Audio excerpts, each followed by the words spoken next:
এবার আমরা চলে যাই ইউলোথিক্সে। মানে এতক্ষণ আমরা সব সব ধরনের শৈবাল সম্পর্কে একটু বললাম। এখন আমরা কোথায় আসছি? ইউলোথিক্স নামে একটা শৈবাল আছে, এই শৈবালের গঠন সম্পর্কে বলবো। এখনকার পড়া হচ্ছে ইউলোথিক্স নামে একটা শৈবাল, এই শৈবাল সম্পর্কে আমরা পড়বো। তো প্রথমে আসো, এই শৈবালটা দেখতে কেমন হয়? এটা একটা চিত্র দেওয়া আছে, দেখো। এটার কালার ছবিও দেওয়া আছে, তোমাদের বইয়ে কালার কয়েকটা পেজ আছে, দেখো ওই পেজের মধ্যে এই ছবিটা দেওয়া আছে। এই শৈবালটা দেখতে এমন হয়। তো আমরা পড়ি, পৃথিবীতে ইউলোথিক্স শৈবালের মধ্যে কয়টা প্রজাতি পাওয়া যায়? 7টা প্রজাতির নাম দাও। এটা যদি বেশি হইতো অথবা যদি লেখা থাকতো 719টি, তাহলে দেখাইতাম না, যেহেতু মাত্র 60 এর জন্য দেখাইছি। এবার আসো, ইউলোথিক্সের দৈহিক গঠন ডাব্লিউ লেখা গুলো দাও। এটা খুবই গুরুত্বপূর্ণ একটা প্রশ্ন, কিন্তু ভেরি ভেরি ইম্পর্টেন্ট। আর যেহেতু স্যারে কোনটা কতবার আসছে ওদের জন্য বানায় নেই, এর জন্য কতবার আসছে বলতে পারবো না, বাট পরীক্ষা প্রচুর পরিমাণে আসে, এটা প্রচুর পরিমাণে আসে। কারো যদি ভেরি ভেরি ইম্পর্টেন্ট দিয়ে মনে না পুষায়, তাহলে FFI দাও, ফাটাফাটি ইম্পর্টেন্ট। দৈহিক গঠন, এই চিত্রটা আঁকতে হয়, চিত্রটা পাশে ডাব্লিউ ভুল দাও। পরীক্ষা যদি আসে ইউলোথিক্স শৈবালের দৈহিক গঠনের চিত্র আঁকো, তাহলে শুধু চিত্র আঁকবা। যদি বলে চিত্র সহ দৈহিক গঠন ব্যাখ্যা করো, তাহলে চিত্র আঁকবা, লিখবো। যদি বলে শুধু ব্যাখ্যা করো, তাহলে চিত্র আঁকার দরকার। কারো যদি কুরকুরানি বেশি থাকে, যে আমার খালি লিখতে কইছে আমি চিত্র আঁকবো, তাহলে দয়া করে আগে চিত্র আঁকেন না, আগে লিখবেন, লিখে নিচে একটু খালি রেখে দিবেন। অথবা আপনার যদি মন চায় চিত্র উপরে আঁকবেন, তাহলে উপরে একটু খালি রেখে দিবেন, নিচে দিয়ে লিখবেন। চিত্র আঁকবেন 5টা সৃজনশীল অ্যান্সার করার এরপরে, বুঝতেছেন নি? আগে ভাগে পন্ডিত দেখে চিত্র আঁকতে গেলে আপনাকে 3 জায়গায় 6 দিবে না তো, পরে দেখছেন সৃজনশীলের 4 নাম্বার ছাইরা দিয়ে আসছেন। আমার এই কাজ করতে যাওয়ার ধরেন আপনি ভাবছেন যে চিত্রটা পরে আঁকবো, স্যার জনি স্যার যেহেতু বলছে, স্যারের কথা তো আর ফালাইতে পারি না, চিত্র আমি পরে আঁকবো, তো খালি রেখে দিলাম। তো স্যারে খাতা কাটতে দেখবো কিরে ছোট করে লেখছে, লেখার পরে তো খালি। স্যারে আবার ভাববো যে আমারে আবার ওই যে আব্বু আব্বু এটাই কে নাম্বার পাস করানোর জন্য বলছে কিনা। একটা ভাইরাল হইলো না গতকালকে, যে স্যারের আব্বু রাখছে খাতার মধ্যে লেখা পাস করানোর জন্য। আচ্ছা আসো, এই ইউলোথিক্সের দেহটার দিকে একটু তাকাও, দেখতে কেমন? একটু লম্বা মুখ না, শাখা সুতার মতো। এই সুতার মতো দেহকে বলা হয় ফিলামেন্টাস। গত ক্লাসে একবার বলছিলাম, তাই না? ফিলামেন্টাস মানে সূত্রাকার, বাংলায় সূত্রাকার, ইংরেজিতে ফিলামেন্টাস। ডাক দাও সবুজ কালারের শৈবাল সে। অশাক শব্দটা ডাক দাও। তুমি দেখো এই শৈবালের কি কোনো শাখা প্রশাখা দেখা যায় না লম্বা একটা দেহ? তাহলে শাক না অশাক? অশাক। আচ্ছা এবার আসো, ডাক দাও এর অসীম বৃদ্ধি। অসীম শব্দটা বল ডাক দাও। এর দেহের অসীম বৃদ্ধি হয়, তার মানে এইখানে যদি একটা শৈবাল দেখো, এটা এক আছে 5 রাস্তা পর্যন্ত যাইতে পারে, বুঝতেছ? এত লম্বা হইতে পারে, অসীম বৃদ্ধি। এই জন্য ছবি আঁকার ক্ষেত্রে এই মাঝখানে একটু দেখো খালি। অনেকে হয়তো এটা জানো না যে এখানে খালি দিছে কেন। খালি দিছে মানে মাঝখানে আরো কোষ আছে, এত কোষ তো আমার পক্ষে আঁকা সম্ভব না। অসীম একটা জীব, আমি কি অসীম পর্যন্ত রাখতে পারবো? খাতা কি আমার আনলিমিটেড না? তুমি অসীম পর্যন্ত রাখতে গেলে তো দেখা গেছে শিক্ষামন্ত্রীর কাছে চলে যাবা। তাহলে এই জায়গাটা খালি রেখে কি বোঝাইছে? এটা দেহ আরো আছে। দাগ দাও এক সারি কোষ দিয়ে তৈরি। কি ধরনের কোষ এটা দাগানোর দরকার নাই, একটা লম্বা সারি কোষ দিয়ে তৈরি। এখন আসো, এই সবগুলা কোষের মধ্যে কোন কোষটা একটু বেশি লম্বা দেখা যায়? একেবারে নিচের যে কোষটা, এই কোষটার দিকে একটু তাকাও। এটা সবচেয়ে বেশি লম্বা না? এই কোষটার একটা বিশেষ নাম আছে, মনে রাখতে হবে, হোল্ড ফাস্ট। কি ফাস্ট? আচ্ছা আমার হাতে একটা কি দেখা যাইতেছে? কলম। অথবা বাজারের ব্যাগ আমরা যখন ধরি, অথবা আমাদের কলেজ ব্যাগ আমরা যখন ধরি, বা কিছু আমরা ধরতে গেলে ধরা ইংরেজি কি? হোল্ড। কোন জায়গায় ধরি? বা একটা দা বটি, অথবা গাছ কাটার যে ডাল কাটার জন্য যে দাগুলো, এগুলোর কি দা বলো তোমরা? যাই হোক, যেগুলা ধরো এটার মাথা যেই জায়গায় ধরো ওখানে একটা কাঠের তক্তা লাগানো থাকে না, গোল করে, ওটা দিয়ে তো হোল্ড করা হয়। ঠিক সেম দেখো, এই গাছটা যে জিনিসটা দিয়ে দাঁড়ায় আছে, ওই জায়গাটার নাম কি? ফাস্ট। বুঝতেছো আমার কথা? হোল্ডার তো ধরা, সে তো আর ধরবে না, সে দাঁড়ায় আছে, এটা দিয়ে হোল্ড ফাস্ট। তাহলে গোড়ার কোষটি কেমন? লম্বা। অন্য কোষগুলোর ভিতরে কিছু আসেনি, মাল মশলা কিছু আছে? নিচের কোষটা কিছু আছে না খালি? তোমার হৃদয়ের মতো নাকি? তাহলে নিচের কোষটা খালি, এটার ভিতরে কোনো ক্লোরোপ্লাস্ট নাই, কিন্তু এই উপরে কোষগুলোর মধ্যে কি আছে? এগুলো ক্লোরোপ্লাস্ট। ওই যে লেখা আছে দেখো, ক্লোরোপ্লাস্ট থাকলে কালার কি হয়? সবুজ। নিচের কোষে তো ক্লোরোপ্লাস্ট নাই, তাহলে নিচের কালার কেমন হবে? সাদা। তাহলে দাগ দাও, এটা বর্ণহীন। মনে রাখে কিন্তু পরীক্ষা আসে নিচের কোনটি উক্ত কোষের বৈশিষ্ট্য। কেমন কেমন বলো? লম্বাকৃতি, বর্ণহীন। কি বলে তাকে? Hold fast. এই হোল্ড ফাস্ট যে কচি অবস্থায় কি করে থাকে? কোনো কিছুর সাথে আবদ্ধ। আচ্ছা, প্রত্যেকটা কোষ, এগুলো কিন্তু কোষ, এটা একটা কোষ, এটা একটা কোষ, এটা একটা কোষ। কোষের কি প্রাচীর থাকে? দাগানোর দরকার আছে দিলে? সিম্পল, উদ্ভিদে তো কোষ প্রাচীর থাকবেই, দাগাবো কেন? এমন জিনিস দাগাবো যেটা আমি বুঝি না, হয়তো এটা পরীক্ষায় পারবো না আমি আসলে। কোষ প্রাচীর থেকে এটা পরীক্ষা আসবো, এটা আসার কি আছে? যদি হয়তো এটার কোষ প্রাচীর এমন একটা যৌগ দিয়ে তৈরি যে যৌগের নাম কোনোদিন শোনো নাই, পরীক্ষা আসতো তখন তুমি দেখাইতা। পরে আসো, হোল্ড ফাস্ট ছাড়া প্রত্যেকটা কোষে, তাহলে কোন কোষ ছাড়া? হোল্ড ফাস্ট ছাড়া প্রত্যেকটা কোষে নিউক্লিয়াস আছে। আর কি আছে? ক্লোরোপ্লাস্ট আছে। নিউক্লিয়াসও আছে, ক্লোরোপ্লাস্ট আছে। কোনটাই নাই? হোল্ড ফাস্টের কোষটা নাই। এই হোল্ড ফাস্ট যে কোষ আছে এই কোষ বাদে সবার আছে কি আছে? নিউক্লিয়াস আর ক্লোরোপ্লাস্ট। আর মনে আছে আমি বলছিলাম এই অধ্যায়ের সবচাইতে মানে শৈবালের সবচেয়ে গুরুত্বপূর্ণ এমসিকিউ হচ্ছে এটা। এর ক্লোরোপ্লাস্ট দেখতে কোন আকৃতির? কয়টা আকৃতি বলছিলাম? চারটা। আঙ্গুলে পরি আংটি, কোমরে পরি বেল্ট, বডিতে পরি গার্ডল, আর মেয়েরা কপালে চুলে পরে পিতা। তাহলে কি কি? আংটি, পিতা, গার্ডল আর কি? বেল্ট। তাহলে এর ক্লোরোপ্লাস্ট কি কি আকৃতির? বেল্ট, পিতা, গার্ডল, আংটি। নিজের 14 গোষ্ঠীর নাম ভুলে যাও, তাও এটা ভুলো না স্যার। আমার সব কথা মানার দরকার নাই, আমি একটা কথা খালি বলতেছি, আমি যেগুলোর মধ্যে স্টার বেশি দিতেছি অন্তত এগুলো মুখস্থ করো, নাহলে পস্তাবা জীবনে। তুমি তো ভাবো যে এখন দাগায় রাখি, দাগায় রাখলে এক সময় পড়ে নিব, এই চিন্তা ভাবনা করে যারা আছো পড়ার সময় পাবা না। এটা এসএসসি সিলেবাস না যে পরীক্ষা 3 মাস আগে দিয়ে পড়ে কভার করে ফেলবা। তুমি তো জানো এসএসসির বায়োলজি বই বেস ছিল 220টা না 30টা, এখন 540টা বেস, তাও এক পত্র না 2 পত্র। সিম্পল ভাবে চিন্তা করো যে এসএসসিতে চ্যাপ্টার ছিল কয়টা? সব মিললে কয় 14টার মতো, আর এখানে এক পত্রের মধ্যে চ্যাপ্টার 12টা, 2 পত্রে 24টা। ওখানে পেজ ছিল 230টা, এখানে পেজ 1000টার উপরে 2 পত্রে মিলাইয়া। আরো সহজ করে বায়োলজির এক পেজে যে পড়া, 10 পেজে যে পড়া বা এক চ্যাপ্টারে যে পড়া এই এসএসসিতে, আর এসএসসিতে এক পেজের মধ্যে ওই পরিমাণ পড়া। এসএসসির বায়োলজির মধ্যে এত পড়া ছিল, লাইন বাই লাইন এত পড়া লাগতো। লাইনগুলোতে লেখাগুলোতে তো মোটা মোটা ছিল, ফন্ট বড় বড় ছিল না। এখনকার ফন্ট কি ছোট না, পত্রিকার মতো না, হিজিবিজি পড়া, আবার প্রত্যেকটা লাইনে লাইনে পড়া। তাইলে তুমি যদি ভাবো এসএসসির সিলেবাসের মতো 3 মাস আগে যা পড়ে তুমি A+ পেয়ে যাবা, স্বপ্ন দেখতেছো? কি দেখতেছো? স্বপ্ন দেখতেছো? মুখ আর খারাপ করলাম না। আসো, অর্থাৎ এইসব ফাঁকিবাজি বাদ দিয়ে অন্তত যেগুলো স্টার দেওয়া আছে এগুলো পড়ো। এবার আসো, আর কি পাওয়া যায়? ওদের কোষের মধ্যে একটা পদার্থ পাওয়া যায় না, হচ্ছে পাইরিনয়েড। মানে কি বুঝাচ্ছি? পাইরিনয়েড নামে একটা পদার্থ পাওয়া যায়, এটা আর কোনোদিন শুনো নাই তুমি। পাইরিনয়েডের প্রথম অক্ষর কি? প। কোন খাবারটার নাম প দিয়ে? শর্করা, আমিষ না স্নেহ? আমিষ। আমিষ ইংরেজি নাম কি? প্রোটিন। তাহলে পাইরিনয়েড হচ্ছে কি জাতীয় পদার্থ? প্রোটিন জাতীয় পদার্থ। পরীক্ষা আসে যে শৈবালের, সরি ইউলুথিক শৈবালের, এই শৈবালটার নাম কি আমরা যেটা পড়তেছি? ইউলুথিক শৈবালের দেহের ভিতরে প্রোটিন জাতীয় পদার্থের নাম কি? পাইরিনয়েড। অনেক সময় তার চারপাশে স্টার্চ থাকে, বাবা দাগ দিও না, এটা পারলে কালো কলম দিয়া তোমার জীবন থেকে নামটা মুইছা দাও। এই যে এটা কালো কলম দিয়া তোমার জীবন থেকে নামটা মুইছা দাও। কেন বলো তো? পরীক্ষা যখন আসবে পাইরিনয়েড কি জাতীয় পদার্থ, তখন ওই যে স্টার্চ দাগায় দিয়ে চলে আস। আমাদের বাঙালির একটা স্বভাব আছে, যখন বলি সাবধান স্টার্চ ভুলো দাগাইও না। পাইরিনয়েড কি স্টার্চ জাতীয় না প্রোটিন জাতীয়? এটা চারোদিকে স্টার্চ থাকে, এটা তো স্টার্চ না। সাবধান কইলে ওই যে আই লাভ ইউ মুভির মতো, ওখানে যখন সাবধান কইতো সব ফালাই দিত না? তোমার অবস্থা হয়েছে এমন। পরীক্ষা এমসিকিউ দেখাইতে গেলে সারে যেই শব্দ বারবার খালি উচ্চারণ করছে, এই যে আমি বক বক করতেছি, তোমার তো কিছুই করা লাগতেছে না, খালি তাকাই রয়েছে ব্যাবলার মতো।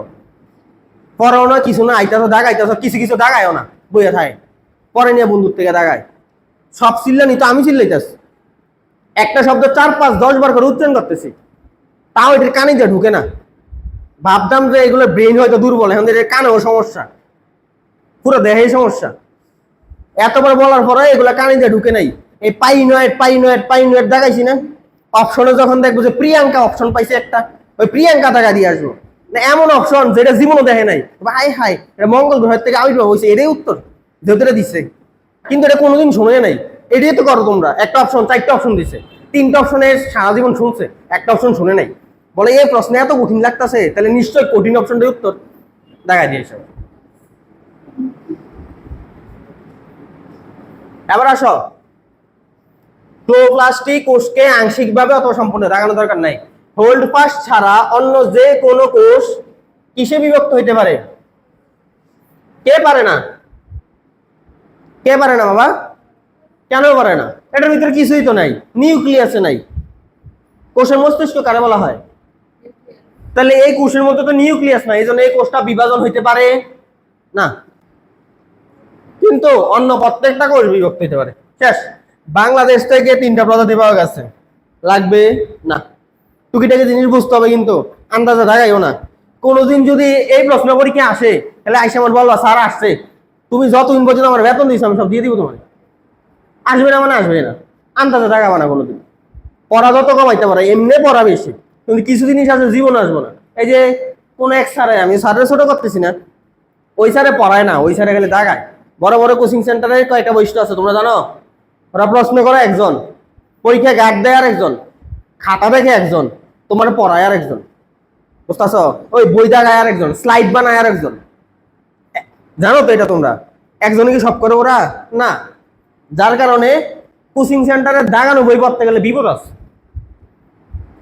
কোচিং সেন্টারে বই দাগায় দেয় একজন, পড়ায় আর একজন, যার কারণে মাঝে মধ্যে এরকম জিনিসপত্র দাগানো হয়ে যায়। অথচ তুমি এখানে দেখো আরো কত কিছু আছে, দাগাইছে এগুলা? দাগাইছে? এই যে মেডিকেল ভর্তি কোচিং, ভার্সিটি ভর্তি কোচিং এর জন্য ভর্তি হবে না, এরকম এক লাইন দিলে দাগা দাগা চলে যাবে। এবং এই যে দাগানো বইটা, এটা আমার সময়ের দাগানো বই, মানে আমি যখন কোচিং এ ভর্তি ছিলাম তখনকার বইটা 2022 সালের বই, 21 সালের বই। আমি 21 সালে পরীক্ষা দিয়েছি, 20 সালের পরীক্ষার্থী, করোনার কারণে 21 সালে দিচ্ছি। এরকম টুকিটাকি জিনিস দেখা যায়।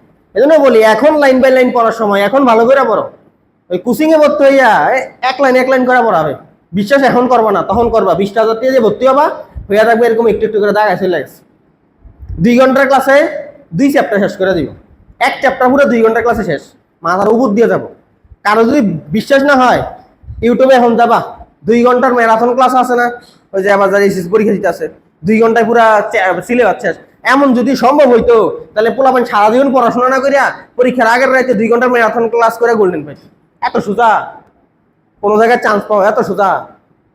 হেরা তো এগুলো করবোই, আর আমি তো এগুলো করবোই। আমি তো তোমাকে লোভ দেখামু, তোমার লালসামূলক থামলে একটা বানাইয়া আপলোড দিমুই। আমার কাজ হচ্ছে ভিউ হওয়া, ওখান থেকে ডলার ইনকাম করা, তাই না? তোমরা এগুলো গিলো। এমনও কিছু ছানার বাচ্চা আছে, এগুলো পরীক্ষা 10টা বাজে না 8টা বাজে এইসব ক্লাস করে, পরীক্ষা যাওয়ার আগে দিয়া। এবার আসো, ইউলোথিক্সের জনন। কার জনন? আমরা একটু আগে তো বললাম, শৈবালের জনন কয় প্রকার? অঙ্গজ, অজন, যৌন। তাহলে এখন আমরা কোন শৈবাল নিয়ে পড়তাছি? ইউলোথিক্স। তারও তো এমন হইতে পারে, পারে না? তাহলে এখন তারও 3 প্রকার জনন দেখা যায়। 1 নাম্বার আসো, অঙ্গজ জনন। দাগানোর কিছু নাই, তাহলে আলহামদুলিল্লাহ ভালো। একটা জিনিস খেলে দাগাইতে পারো, তার দেহটা কি যায়? ভেঙ্গে মাটির পরে আর একটা শৈবাল হয়ে যায়। মানে ধরো একটা গোলাপ গাছ আছে, গোলাপ গাছের ডালটা ঝড়ে ভাঙছে, ভাঙ্গিয়া ডাইরেক্ট মাটির গেড়া গেছে, গেথে গেছে মাটির মধ্যে, শুদ্ধ বাংলায় গেথে যে আরেকটা গোলাপ গাছ হয়ে গেছে, এমন হয়। তাই এটা থেকে আসবে পরীক্ষা হয় না? অজনজননে আসো। আমরা জানি অজনজনন কি দিয়ে হয়? স্পোর। স্পোর যদি চলতে পারে, জো স্পোর না চলতে পারে, যে চলতে পারে না তার কি নাই? পা নাই। পা নাই মানে অ্যাপ্লানো স্পোর। এ মানে নাই, পানো মানে পা। তাহলে অ্যাপ্লানো স্পোর মানে কি নাই? পা নাই। কিন্তু আমরা তো জানি ইউলোথিক্সের যে স্পোর, এটা চলতে পারে। চলতে পারে মানে কি স্পোর? তাহলে ইউলোথিক্স কিসের মাধ্যমে অজনজনন করে? স্পোরের মাধ্যমে। আর তার স্পোরের নাম কি? জো স্পোর। তবে বলছে মাঝে মধ্যে অ্যাপ্লানো দিয়ে হয়, দেখাবা? দাগাবা দরকার নাই, ম্যাক্সিমাম ক্ষেত্রে সে কোনটা দিয়ে করে। এখানে আসো, কিছু প্যাচ লাগাই না, পড়া আছে, পড়া অল্প, প্যাচ লেগে যায়, মনে থাকে না। কিছু কিছু মান আছে, একটা সাথে একটা প্যাচ লেগে যায়। কোথাও লেখা 1 থেকে 10টা, কোথাও থেকে 10 থেকে 12টা, কোথাও 3 থেকে 4টা প্যাচ লাগবে। আসো দেখাচ্ছি।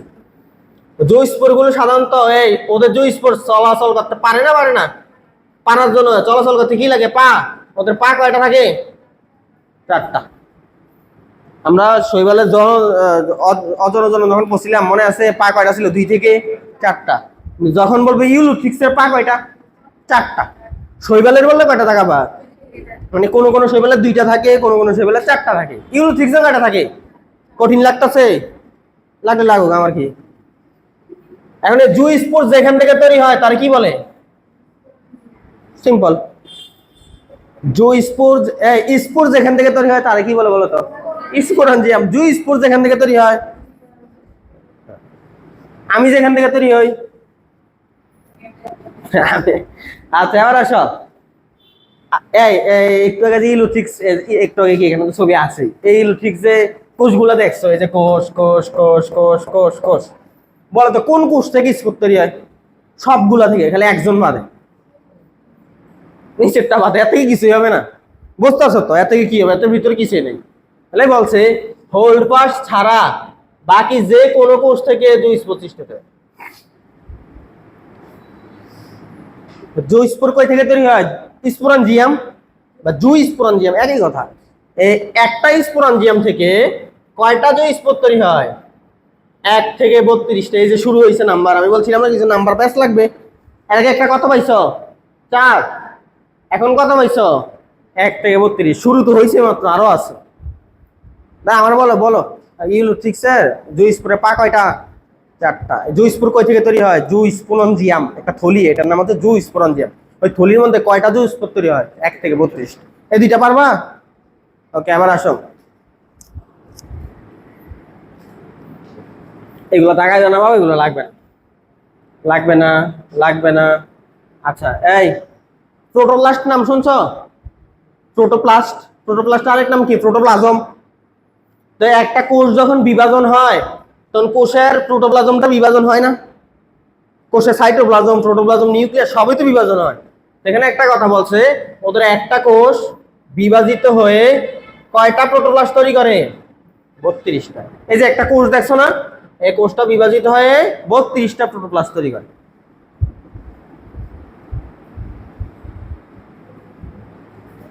আর প্রত্যেকটা প্রোটোপ্লাস্টই পরবর্তীতে কিসে পরিণত হয়?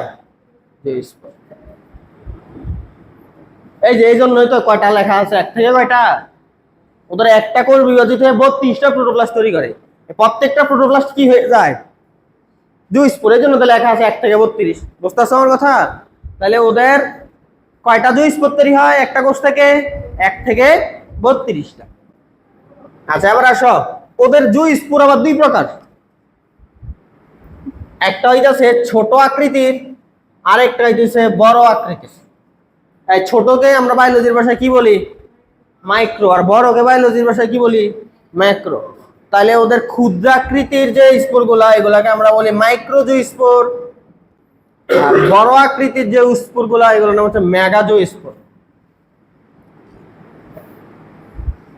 একটা হচ্ছে ছোট আকৃতি, আর একটা এই আই স্পট দেখানোর দরকার নাই। আই স্পটকে আমি বুঝাই, আছে এখানে কোথায় জানি লেখা আছে, আমি দেখাচ্ছি তোমাকে। এটা তো নিউক্লিয়াস। এই যে আই স্পট মানে, এই দেখো, নিউক্লিয়াস থাকে না ওদের কোষে? তো নিউক্লিয়াসটা যদি কোষের মাঝখানে থাকে, এটা দেখতে একটা চোখের মতো মনে হয়। কিসের মতো?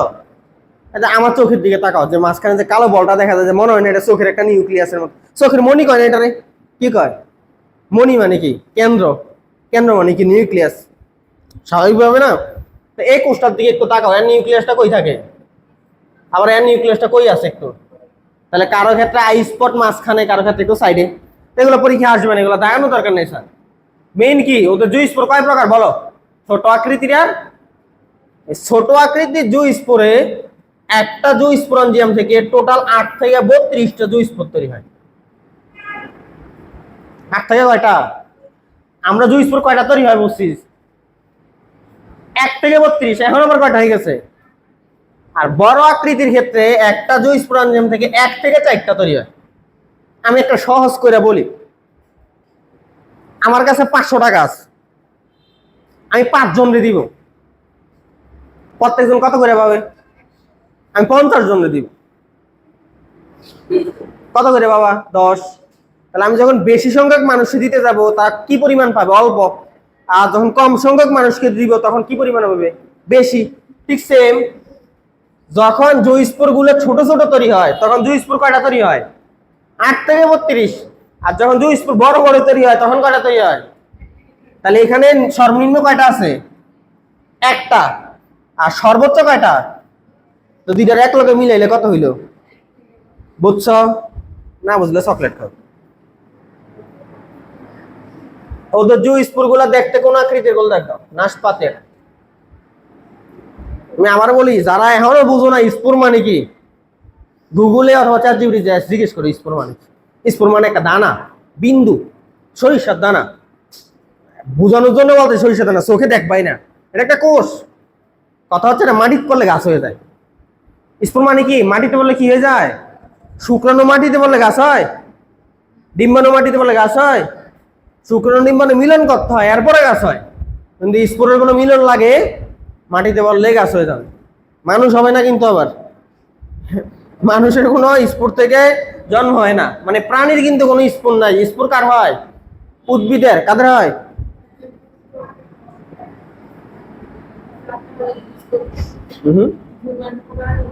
চলাচল করতে পারে, এটা তো কালকেই বললাম। জো স্পোর কারণ চলাচল করতে পারে। আচ্ছা আসো, পরের লাইন দেখানো লাগবে না। এই স্পোর তৈরি হয়েছে, এখন স্পোর কি করবে? গাছ হবে। গাছ তো না, আমরা বলতেছি কি শৈবাল, শৈবাল হবে। তো সে টোটাল কয়দিন সাঁতার কাটে? 2 থেকে 6 দিন সাঁতার কাটে, সন্তরণ সাঁতার কাটে। কাটার পরে কোন একটা জলজ বস্তুর সাথে যাইয়া যুক্ত হয়।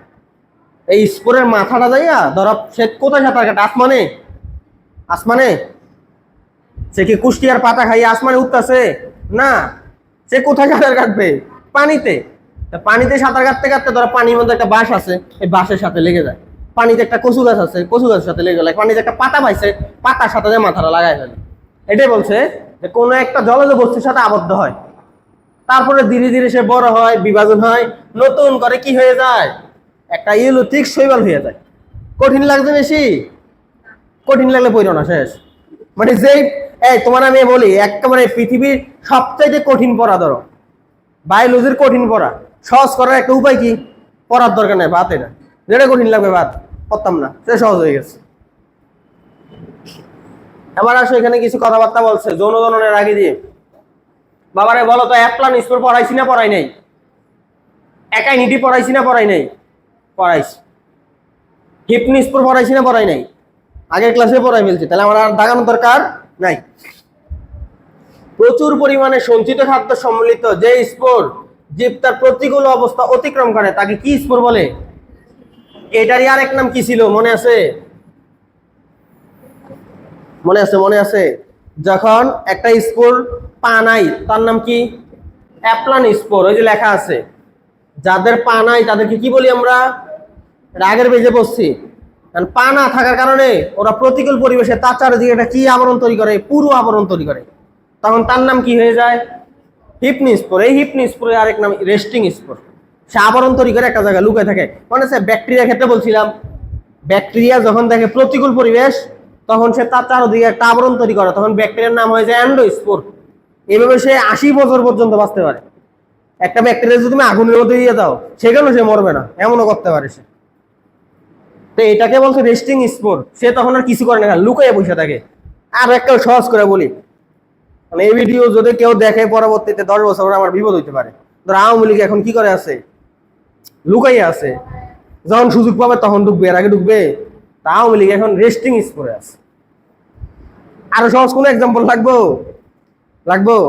রিস্ক নিয়ে, জীবনে রিস্ক নিয়ে বললাম, কারণ আজকে কিছু না হবে, 10 বছর পরে হইতে পারে। এবার চলে আসো শৈবালের যৌন জনন। শৈবালের কি জনন? যৌন জনন। কোন শৈবালের? ইউলোথিক শৈবাল। আমরা তো জানি, মনে আছে আগের ক্লাসে পড়ছিলাম যে যৌন জনন কয় প্রকার ছিল? 3 প্রকার। আইসোগেমি, অ্যানাইসোগেমি, উগেমি। আরেকটা বলছিলাম হোমোথেলিক, হেটারোথেলিক। হোমো মানে সহবাসী, হেটারো মানে ভিন্নবাসী। তাহলে ইউলোথ্রিক্স কি বাসী? ভিন্নবাসী অথবা কি থালিক। এটা একটা প্রকারভেদ। প্রকারভেদ কয়ভাবে বলছিলাম? দুই ভাবে। আরেকটা ছিল কি আইসোগেমি আনাইসোগেমি উগেমি। ইউলোথ্রিক্সেরটা কেমন? আইসোগেমি। তাহলে দুইটা মনে রাখো, সে আইসোগেমি আর কি থালিক হেটারোথেলিক। দুইটার মধ্যে কি প্যাচ লাগতেছে? হেটারোথেলিক মানে কি ভিন্নবাসী, তার মানে শুক্রাণু তৈরি হয় এক দেহে, ডিম্বাণু তৈরি হয় আরেক দেহে। এটা একটা ঘটনা। আর এটা কি গেমি বলছে? অ্যাসিগেমি মানে শুক্রাণু দেখতে যেমন ডিম্বাণু দেখতেও তেমন। শুক্রাণু সাইজ যা, ডিম্বাণু সাইজও তা। এবার আসো যৌন জনন করার ক্ষেত্রে, এই অযৌন জনন করার ক্ষেত্রে তার ক্লোরোপ্লাস্ট কয় ভাগে ভাগ হয়েছিল? 32। যৌন জনন করার ক্ষেত্রে কয় ভাগে ভাগ হয়? লাগতাছে না পেস সংখ্যাগুলো? আমি পড়ানো আগে আপনার ভুলে নিছি এখানকার সংখ্যাগুলো বেশ লাগে 8 থেকে 64। আচ্ছা এবার আসো এই ইউলোথ্রিক্সের যে শুক্রাণু ডিম্বাণু তৈরি হবে, শুক্রাণু ডিম্বাণু ইংরেজিতে কি বলে? গেমিট। ওদের গেমিট গুলা যে তৈরি হয় এগুলা কেমন গেমিট বল দেখ দাও ভাই। প্লাজেলেট মানে বুঝো ভাই, মানে কত? আর প্লাজেলেট মানে প্লাজেলা। তার মানে ইউলোথ্রিক্সের গেমিটের প্লাজেলা কয়টা? পেস্তা এনে লাগবে। এই জিনিসে তো তোমরা ভুল করবা। আমি কি বুঝাইতে পারতেছি তোমরা রে? আসো আমি পেস্টটা ভাঙাই দিচ্ছি। এই উপরেরটা কোন জনন ছিল? অযৌন জনন। অযৌন জননের মধ্যে কি দিয়ে হয়? স্পোর। ওদের স্পোর কয় প্লাজেলা? কিন্তু যৌন জনন কি স্পোর দিয়ে হয় না গেমিট দ্বারা হয়? কিন্তু ওদের গেমিট কয় প্লাজেলা? 2 প্লাজেলা। আসলে বুঝতেছ পেস্টটা কোন জায়গায়? ওদের স্পোর হচ্ছে 4 প্লাজেলা, গেমিট হচ্ছে 2 প্লাজেলা। এবার যদি পরীক্ষা আপনি 2 জায়গায় 4 জায়গায় 2 জায়গায়, নাকি আমার দোষ? আমার দোষ? আমার দোষ না। একটু সহজ করে দিই। শুক্রাণু ওদের কয় প্লাজেলা? 2 প্লাজেলা। ডিম্বাণু কয় প্লাজেলা? তো দুইটা যখন একসাথে মিশবে তখন কয় প্লাজেলা হয়? তো স্পুর মানে স্পুর কি মিশা লাগে না? সে আগে থেকে মিশে আছে। আমি বলছিলাম না স্পুর মানে মাটিতে পড়লে হয়ে যায়, গাছ হয়ে যায়, এটার কোনো মিলামিশার দরকার নাই। তাহলে স্পুর কয় প্লাজেলা হবে? 4। তার মধ্যে স্পুর মানে কি রেডিমেড জামা নাকি কাপড় কিনে তারপর জামা বানাইতে হয়? রেডিমেড। তাহলে তার মধ্যে তো শুক্রাণু আছে, ডিম্বাণু আছে, ওই হিসেবে বোঝানোর জন্য বলতেছে। তাহলে স্পোরের মধ্যে শুক্রাণু ডিম্বাণু, শুক্রাণু প্লাজেলা 2টা, ডিম্বাণু 2টা, দুইটা মিললে স্পোর হয়ে গেছে 4টা। এবং অনাকাঙ্ক্ষিত ভাবে শুক্রাণু 2টা বলার সময় দিকে আঙ্গুল দিছি, ডিম্বাণু 2টা বলার সময় দিকে আঙ্গুল দিছি। বোঝো নাই? বোঝো নাই? আচ্ছা আসো এই, তাহলে ওদের যে গেমিট তৈরি হয়, গেমিট কয় প্লাজেলা? বাই প্লাজেলাইট মানে 2 প্লাজেলা। আচ্ছা এগুলো দাগানোর দরকার নাই, চাইলে দাগাইতে পারো। গেমিটনজিয়াম। এর আগে কি একটা বলছিলা? স্পোরানজিয়াম। স্পোরানজিয়াম থেকে কি তৈরি হয়? স্পোর। তো গেমিটনজিয়াম থেকে কি তৈরি হবে? লেখাই তো আছে, যেই কোর্স থেকে গেমিট তৈরি হয়। নামের সাথে সাথে মিল আছে। এই দুইটা গেমিট একসাথে কি মিলন করে? যৌন মিলন করে। আচ্ছা বলো তো, শুক্রাণু 2 প্লাজেলা, ডিম্বাণু 2 প্লাজেলা, শুক্রাণু ডিম্বাণু মিলন করলে কোন কোষ তৈরি হয়? জাইগোট কয় প্লাজেলা হবে? হ্যাঁ এই তো ধরতে পারছো। শুক্রাণু বলো, শুক্রাণু, ডিম্বাণু, জাইগোট, স্পুর। ভুল করবা? দেখ দাও 4 প্লাজেলা। 4 প্লাজেলার কি তৈরি হয়? জাইগোট। তাহলে লিখে রাখো ইউলোথ্রিক্সের শুক্রাণু 2 প্লাজেলা। প্লাজেলা বানানো তো ভুলে গেছি। ডিম্বাণু কয় প্লাজেলা? 2 প্লাজেলা। জাইগোট কয় প্লাজেলা? 2 প্লাজেলা। তাই জাইগোট বলে 2 প্লাজেলা। জাইগোট কয় প্লাজেলা? 4 প্লাজেলা।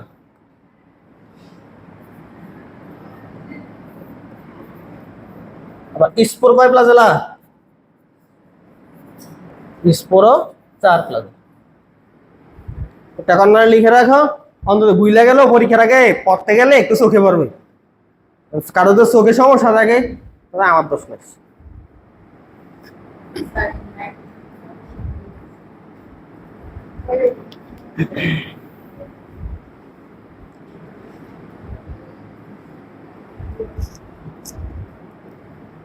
হইছে এতটুক? ওকে, এই লাইনে আর কিছু নাই। এরা মিলন করছে, মিলন করার পরে জাইগোটটা বিভাজন করবে, এরা বিশ্রাম নিবে, খাদ্য সঞ্চয় করবে। খাদ্য সঞ্চয় করলে চারদিকে একটা কি তৈরি হয়? প্রাচীর। যার বেশি বেশি খাবার, হ্যাঁ কি খাবার খোলা রেখে দেয়? না, অবশ্যই সে চারদিকে একটা গাঁট তৈরি করবে। এটা আমরা আর আগেও বলছি বারবার। তারপরে তার মধ্যে কোন বিভাজন ঘটে? মিওসিস। মিওসিস বিভাজন ঘটার পরে আবার 4 থেকে 6টা কি তৈরি হয়? তার মানে যেই লাউ এতক্ষণ ধরে জনন জনন পড়তেছি, হঠাৎ করে আবার কোন জনন চলে আসলাম, তারপর লাভ কি হইলো? মানে ওরা মেইন জনন করে কি দিয়া? স্পোর দিয়াই। ওরা স্পোর ছাড়া চলতে পারে না। ওরা জনন জনন করলো, ওটার মধ্যে আবার কি চলে আসলো? স্পোর। তাইলে ওরা গেমিটটা মিলে জাইগোট বানাইলো, ওইটা আবার কি তৈরি করলো? স্পোর। জু স্পোর। কিন্তু কখন অ্যাপ্লানো স্পোর তৈরি করে? আমরা জানি প্রতিকূল অবস্থাতে অ্যাপ্লানো স্পোর হয়। আর যে চলাচল করতে পারে তার কি প্রতিকূল অবস্থা? না, সে জু স্পোর। এবার এই পিকচারটার দিকে একটা তাকাও। এটার দিকে তাকাইলে তোমার জন্য অনেক সুবিধা হবে বুঝতে পুরোটা ঘটনা কি ঘটছে। দেখো, এই যে গেমিটনজিয়াম, গেমিটনজিয়াম থেকে কি তৈরি হয়? এটা কিন্তু একটা গাছ, গাছ না, শৈবাল। এটা আরেকটা গাছ, মানে শৈবাল। এই শৈবাল থেকে তৈরি হয়েছে গেমিট, এই শৈবাল থেকে তৈরি হয়েছে আরেকটা গেমিট। এই দুইটা গেমিট একসাথে মিলন করছে। কি মিলন? যৌন মিলন করে কি তৈরি করছে? জাইগোটের পরে কোন বিভাজন করছে? মায়োসিস। মায়োসিস বিভাজন করার মাধ্যমে একটা থলি তৈরি করছে। থলিটার নাম কি? জু স্পোরাঞ্জিয়াম থেকে আবার কি তৈরি হয়েছে? জু স্পোর আবার কোথায় বসে? মাটিতে।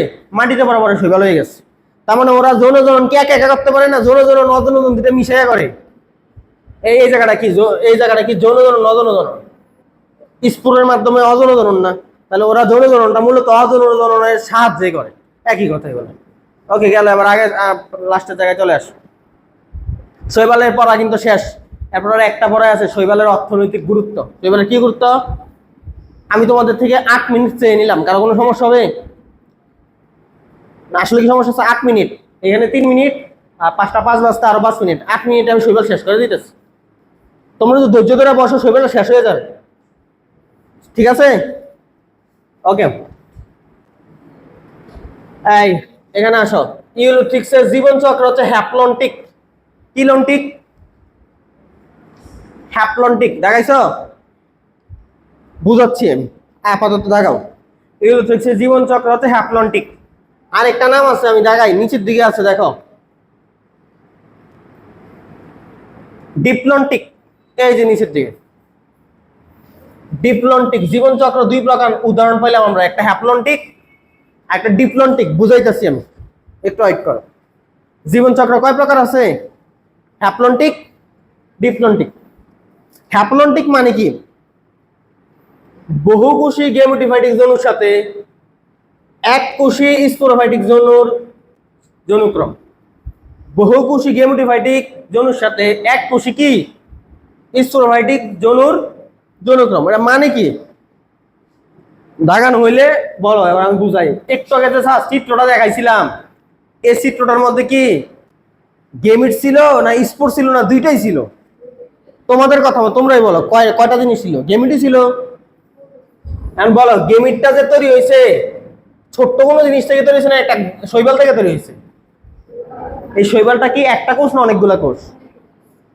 অনেকগুলা কোষ না? তাহলে এই যে অনেকগুলা কোষ, তাহলে এটা এক কোষী না বহুকোষী? বহুকোষী। অনেকগুলো কোষ মানে বহুকোষী। আর এটা দিকে কি তৈরি হয়েছে? তাহলে এটা কি ফাইটিক? গেমেটোফাইটিক। বুঝতে পারছো আমার কথা? আর এই যে তৈরি হয়েছে এটার নাম কি? স্পোর। আর স্পোর যে তৈরি হয়েছে, স্পোর কয়টা কয়টা করে স্পোর তৈরি হয়? একটা একটা করে। স্পোর কয় কোষী জিনিস? তাহলে এক কোষী। বুঝতে পারছো আমার কথা? আমার কথা কি আসলে বুঝতে পারছো? তাহলে এই কথাটাই এখানে বলছে যে এখানে যে জীবন চক্রটা বহুকোষী গেমেটোফাইটিকের সাথে কার ঘটছে? এক কোষী কি ফাইটিক। কেন স্পোরোফাইটিক? কারণ স্পোর তৈরি হয়েছে। দুই স্পোর নামে তো ছিল। আসলে বুঝছো? এই ঘটনাটা বলে হ্যাপ্লন্টিক জীবন চক্র। কি লন্টিক? হ্যাপ্লন্টিক। প্যাচ লাগাইও না। বহুকোষী গেমেটোফাইটিক, এককোষী স্পোরোফাইটিক। এটার উল্টো একটা ঘটনা ঘটে। হ্যাঁ, তোমাদের কি কার মনে আছে গেমেটোফাইটিক মানে কি হ্যাপ্লয়েড না ডিপ্লয়েড বোঝায়? মনে আছে আসলে? আর স্পোরোফাইটিক মানে কি বোঝায়? ডিপ্লয়েড। এটা তোমরা অনেকে জানো, আমরা ওই ডেকি শাক পড়ানোর ক্ষেত্রে কিন্তু এটা পড়াই ফেলছি। সবসময় মনে রাখবা গেমেটোফাইটিক মানে হ্যাপ্লয়েড আর স্পোরোফাইটিক মানে ডিপ্লয়েড। এবার আসলে উল্টো একটা ঘটনা, এই যে এককোষী গেমেটোফাইটিক, এই যে লেখা আছে গেমিট, এই যে স্যার লিখে দিছে হ্যাপ্লয়েড মানে গেমেটোফাইটিক, বুঝতেছ? এর আগে কি ছিল, এককোষী না বহুকোষী? বহুকোষী গেমেটোফাইটিক। আবারটা কি? এককোষী গেমেটোফাইটিক। আসলে বুঝতেছ? আর এটা কি ছিল? এককোষী স্পোরোফাইটিক। কিন্তু আবার দেখো বহুকোষী স্পোরোফাইটিক। মিলে কিনা দেখো, মানে কথা দুইটা একটু ভিন্ন করে লাগছে কিন্তু আসলে কথা একই। এই যে 2n মানে কি বোঝায়? স্পোরোফাইটিক। এই যে এখানে স্পোরোফাইটিক লেখাটা না লিখে ডিপ্লয়েড লিখে রাখছে আর কি, ডিপ্লয়েড মানে 2n। তাহলে এই দুইটা ঘটনা কি একরকম না দুই রকম বলো? একই না একটার একটা উল্টা?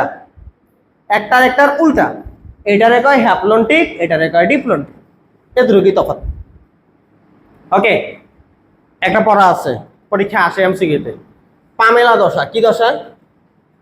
পামেলা দশা। এটা মানে কি দেখো, বলছে কিছু কিছু শৈবালের ক্ষেত্রে, সমান না, কিছু শৈবালের ক্ষেত্রে পরিবেশ যখন শুকাইয়া যায়, যখন ধরো পরিবেশে বৃষ্টি হয় না, পানি নাই, পানির প্রচন্ড অভাব, তোমরা কি করবা? পানি অবশ্যই করবা না পানি জমায় রাখবা?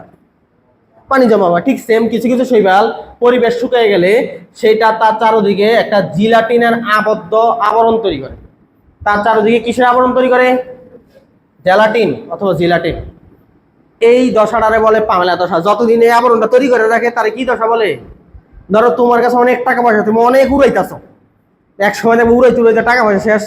এতদিন যে বন্ধু বান্ধব ছিল এখন আর কেউ থাকবে পাশে? টাকা শেষ হয়ে বন্ধু বান্ধব থাকে না, এবার আর উড়াবা না। এই ঘটনাটার বলে পামেলা দশা। এটা কাদের দেখা যায়? একদম ক্ল্যামাইডোমোনাস শৈবালে এই অবস্থাটা দেখা যায়। আচ্ছা, আমার একটু বলো তো, ওই হ্যাপ্লন্টিক জীবন চক্রের উদাহরণ কে ছিল? হ্যাপ্লন্টিক জীবন চক্রের উদাহরণ কে ছিল?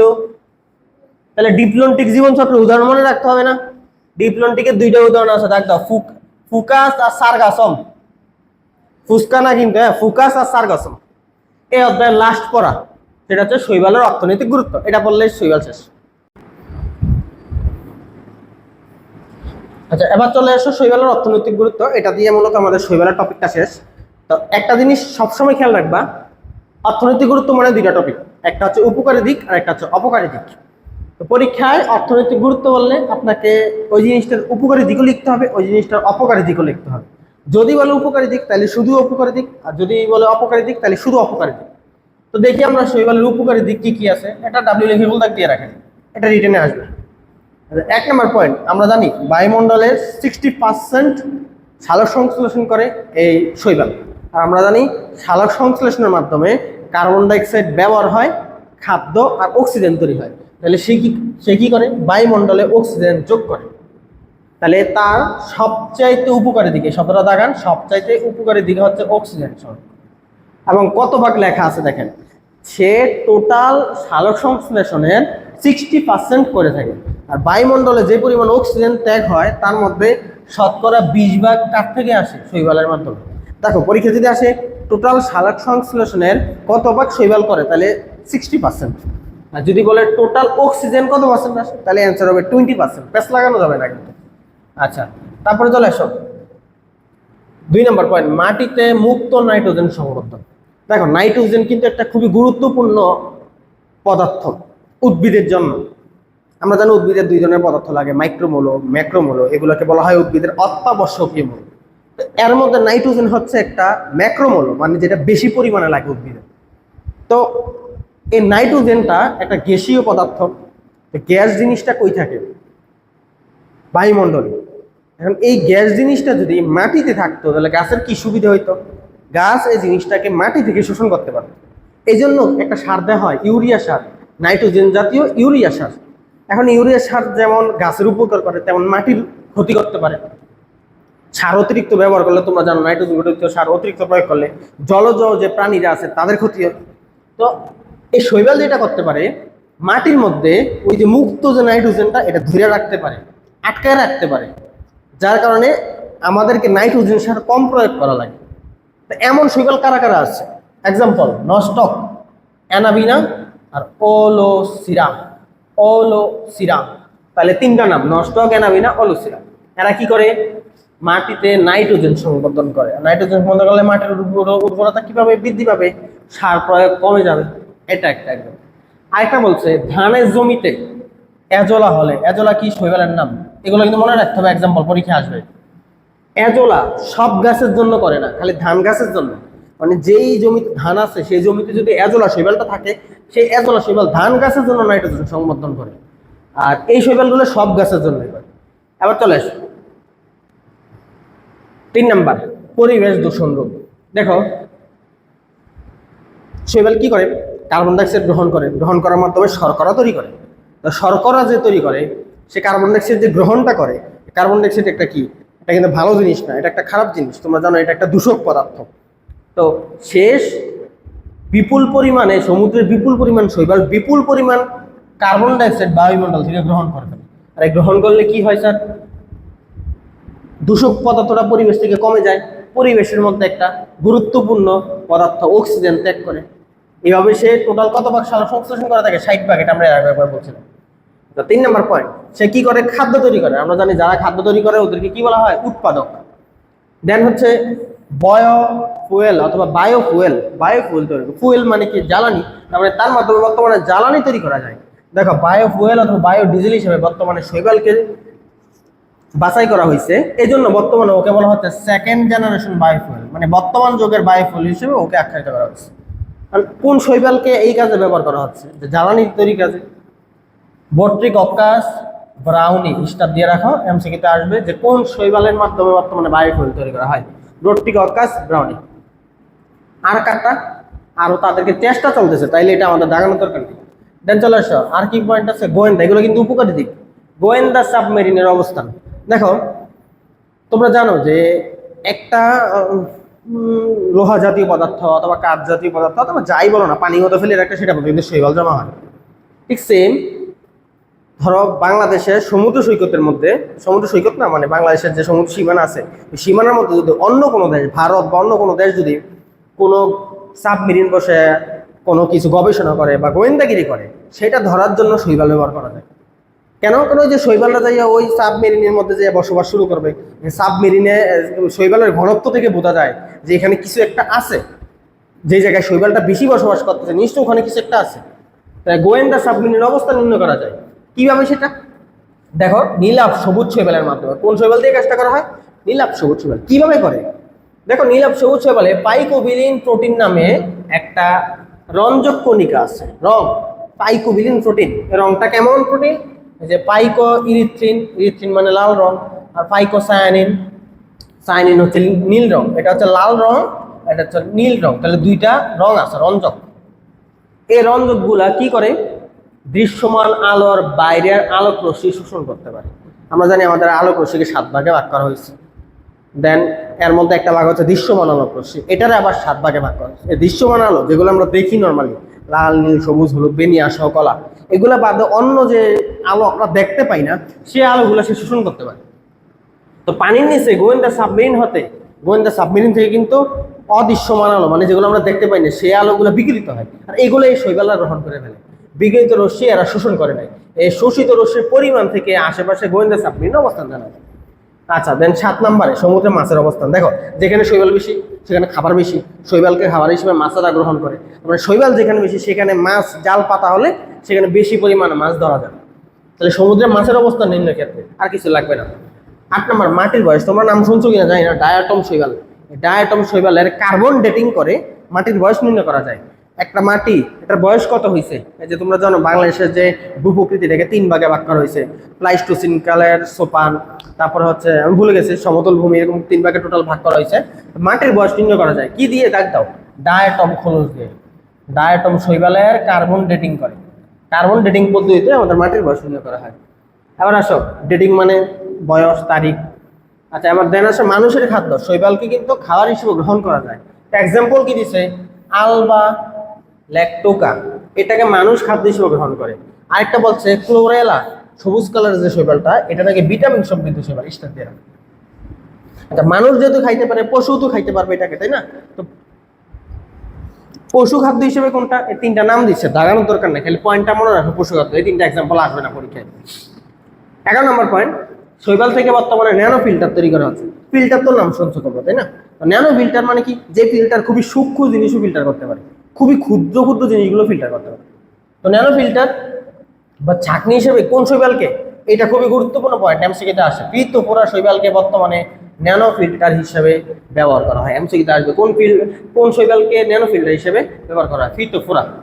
আচ্ছা, দেন চলে আসো, এখানে একটা এমসিকিউ আছে এই ন্যানো ফিল্টার নিয়ে, যে তারা যে ফিল্টার করে কি পরিমাণ ছিদ্র তাদের থাকে, মানে যে ছিদ্রগুলো দিয়ে যে আমাদের জীবাণুগুলো বের হয়ে যাবে, সেটাকে যে ফিল্টার করবে, ছিদ্র পরিমাণটা কত? দেখো, এর ছাঁকনিগুলোর ফুটের ছিদ্র হচ্ছে 17 ন্যানোমিটার। এটা এমসিকিউতে আসে। যদি পীতপোরা যে শৈবাল, এটা দিয়ে যে ন্যানো ফিল্টার করা হয়, ওই ফিল্টারের ছাঁকনির ছিদ্রের পরিমাণ কত? না, 17 ন্যানোমিটার।